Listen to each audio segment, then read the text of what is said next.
Здравствуйте, уважаемые зрители! Сегодня я предлагаю вам поговорить на тему применения современных технологий на уроках изобразительного искусства в общеобразовательной школе и конкретно в начальном звене. Но для того, чтобы начать этот разговор, обязательно нужно знать нормативно-правовые документы, на основе чего преподается предмет изобразительное искусство в школе. Они представлены перед вами. Это, конечно, закон об образовании в Российской Федерации, это федеральный перечень учебников, которых рекомендуется к использованию, и концепция преподавания предметной области искусства в образовательных организациях, реализующих основные образовательные программы. Особенности преподавания предмета изобразительного искусства в начальной школе заключаются в том, что студент, проходящий педагогическую практику или педагог, он обязательно должен создавать условия для того, чтобы обучающиеся творили по таким видам деятельности, как рисование с натуры, тематическое рисование, лепка. И далее педагог должен расширять возможности информационных средств обучения, особенно в условиях сегодняшних, когда идет дистанционное обучение. И также мы рекомендуем еще использовать ресурсную базу электронных носителей, различных интернет-библиотек и, конечно, опираться на сайты ведущих художественных музеев страны и региональных музеев. Региональный музей у нас основной ведущий – это Башкирский государственный художественный музей имени Нестерова. В концепции преподавания предметной области искусства в Российской Федерации отмечается то, что предметная область искусства строится на 3 компонентах преподавания. Это изучение художественных работ, прямой контакт с творческими работами, выставки, концерты и включение в творческую деятельность, на основе чего учащийся получает знания и переходит к своей собственной творческой деятельности. Рекомендуемые технологии, используемые на уроках ИЗО, считаются следующие: информационно-коммуникационные технологии, проектная деятельность с упором на преобладание творческих проектов, интегрированные технологии, проблемная технология, технологии свободных ассоциаций, социоигровые технологии. Вот об этой технологии давайте поговорим подробнее. Нами разработана серия развивающих игр «Лото» «Портрет Башкортостана» для детей, взрослых и лиц с нарушением зрения. Из этих 6 лото сегодня я предлагаю вам остановиться на лото предметы личного пользования солдат и офицеров времен Великой Отечественной войны. И выглядит она вот таким образом, игра. В нее входит брошюра, карточки, диск и комплект для определения на ощупь предметов, которые находятся в темном непрозрачном мешочке. Почему именно эту игру сегодня я предлагаю вашему вниманию рассмотреть? В рамках празднования 75-летия Победы эта игра особенно актуальна в рамках социоигровой технологии. И, кроме того, к празднованию этой даты Башкирская энциклопедия, это государственное учреждение науки, где это лото выпущено, открыла доступ, ссылка здесь указана, открыла доступ для того, чтобы эту игру можно было скачать и провести игры самостоятельно для детей. Сама игра сделана на основе экспонатов Республиканского музея боевой славы, который находится в Парке Победы города Уфы.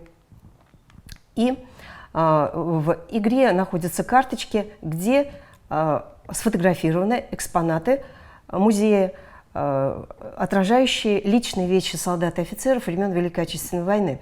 Вот мы с вами видим чемодан походный, гармонь, например, видим блокнот, в котором солдаты рисовали, присягу на башкирском языке и так далее. Эти уникальные предметы можно посмотреть в экспозиции. Правила игры объясняются в лото. И далее остановимся немножко на экспонатах. Ну вот, например, книги военных лет, изданные в Башкирии.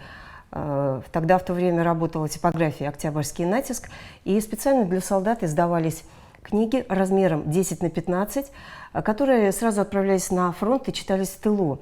Это было очень удобно, потому что книги выпускались именно такого содержания, которое должно было поднимать дух, боевой дух наших солдат. И вот такие книги сегодня хранятся в библиотеке имени Валиди.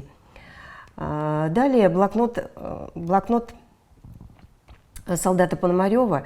Здесь этот блокнот, наверное, уникальный образец того, как солдат во время затишья хотел отвлечься от этих трудных военного времени и брал карандаш и рисовал. И это как бы считалось такой поддержкой, арт-терапевтической поддержкой в этот момент для самого солдата. А далее шкатулка самодельная. Она тоже представляет уникальный образец. Дело в том, что очень много было металла от самолета на полях сражений. И солдаты находили вот этот металл, и из него создавали вот такие некие шкатулки, выбивали рисунки. Например, здесь у нас шкатулка самодельная, Западный фронт 41-45-42 года.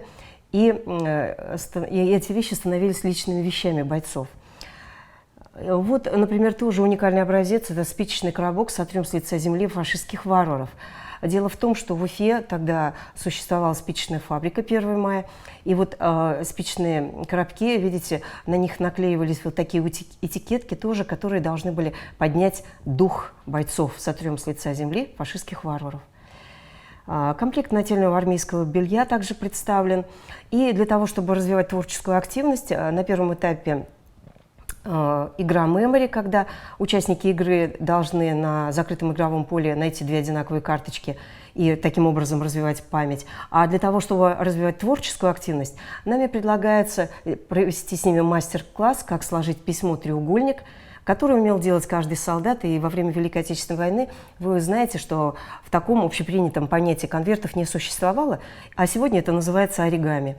И вот такой конверт можно сложить, но также для особо интересующихся участников игры можно провести мастер-класс, как правильно мотать портянки. И уникальность проекта заключается в том, что наша работа была подана в Общественную палату Российской Федерации на конкурс, где Институт научно-общественной экспертизы провел экспертизу, и лото было удостоено знака качества «Лучшее детям» по итогам всероссийского конкурса социальных инноваций «Все лучшее детям». Но ключевые результаты, если вы будете эту игру проводить с участниками, то прежде всего, конечно, у участников мероприятий развивается патриотизм, интерес к героическому прошлому нашей Родины, творческая активность. А применение социоигровых технологий на уроках ИЗО дает возможность эффективно влиять на потребностно-мотивационную сферу личности школьника. Ну а поскольку это лото у нас, вектор в нем знания, и знания нужно проверять, то в лото заложено тестирование, которое можно проверить через тестирование, насколько ребенок усвоил знания. Сейчас вашему вниманию мы предлагаем 2 видеосюжета, как мы это лото внедряем в наших школах. Пожалуйста, посмотрите. Ты запоминаешь ложки. Запоминай. 1, 2, 3, 4. 4 слева, 2 справа. Запомнить расположение всех парных картинок на карточках – первое задание для участников. Командная игра захватила все внимание учеников специализированной школы-интерната.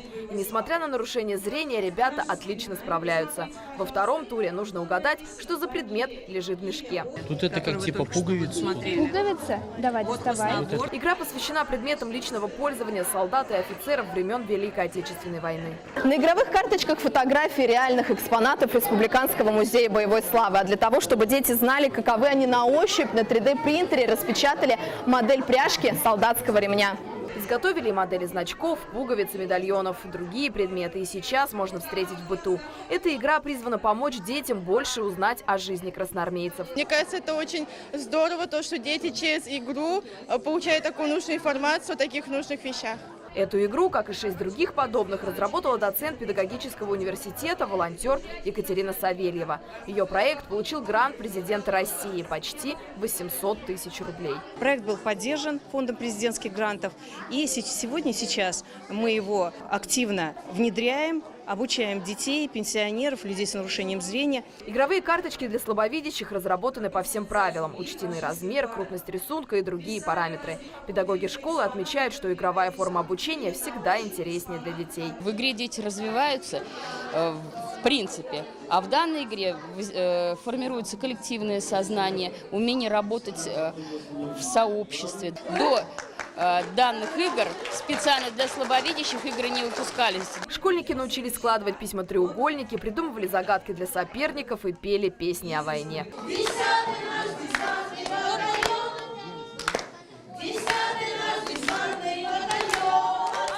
В этой игре нет победителей и проигравших. Ее суть – обучение. Дети остались в полном восторге. Все, абсолютно все понравилось. Я пропел свою любимую песню. Интересно, весело, познавательно. Мы узнали много нового, многие экспонаты. Понравился солдатский медальон, потому что мы его увидели, вообще потрогали, пооткрывали. Было просто интересно, потрясающе. Хочется, чтобы всегда было так. По проекту волонтеры должны обучить этой игре 4000 человек. Галина Заводникова, Вадим Зараев, Вести, Башкортостан. Мы с вами сейчас должны рассмотреть все эти карточки, понять, что на них изображено и что это такое. Запомнить, перевернуть и перемешать. Правила игры простые, но в этом-то и ее уникальность. Участвовать в одной партии могут как взрослые, так и дети, как люди с хорошим зрением, так и слепые. В данном случае за столом корреспондент и ученица Уфимской коррекционной школы-интерната для слепых и слабовидящих. Вот карточки совпало, я их забираю себе, у меня 1 балл. Игра не только развлекает, но и развивает. При помощи картинок участники узнают, какими вещами пользовались солдаты и офицеры в период Великой Отечественной войны.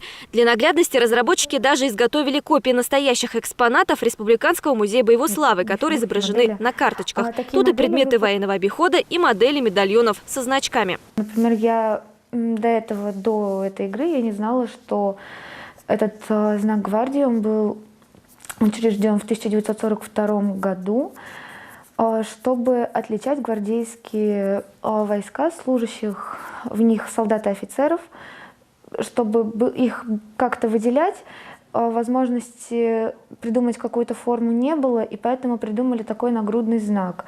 Когда все предметы и описания к ним будут выучены на зубок, можно переключиться на уфимские достопримечательности. Еще одна игра с аналогичными правилами основана на памятниках, музеях и театрах. Тот же принцип, только вместо предметов на одном из этапов предусмотрены карточки с рельефным изображением. Если зрение у игрока хорошее, ему предлагается надеть очки из ткани. И по описанию и на ощупь определить изображение на рельефном рисунке. Так, Даша уже все перемешала. Интересно, где тут памятник Салавату Юлаеву?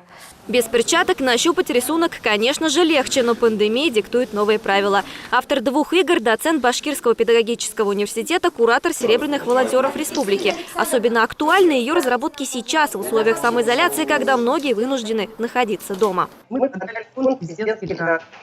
Как был поддержан, мы сделали тираж этих игр и распространили среди детей, взрослых, лиц с нарушением зрения, Всероссийского общества слепых. Вот туда мы ездили, коррекционные сайты для детей с нарушением зрения. И, в общем, объехали почти всю республику.